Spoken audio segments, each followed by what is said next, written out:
हे बघा गाईस, हे एक फ्रूट आहे. हे इकडे झाड आहे, तिथून आम्ही तोडलं. हे त्याचं झाड आहे, बघू शकता. तिथे बघा, हे बघा वरती लागले, दिसला? हे बघा.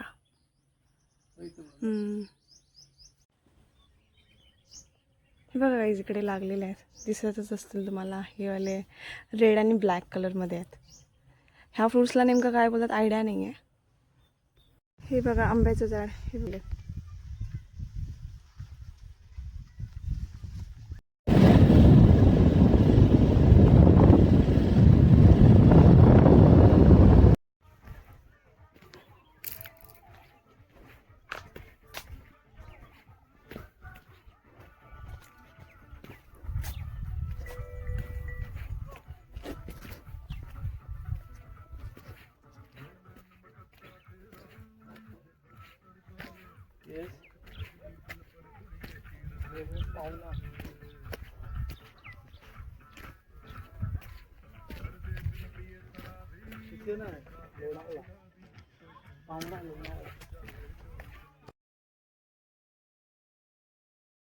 हाय गाईज, आपण आता बोटिंगसाठी इकडे पोहोचलेलो आहोत. तर तुम्हाला मी दाखवते की इथून वे कसा आहे जाण्यासाठी.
रिटर्न कसं मारायचं?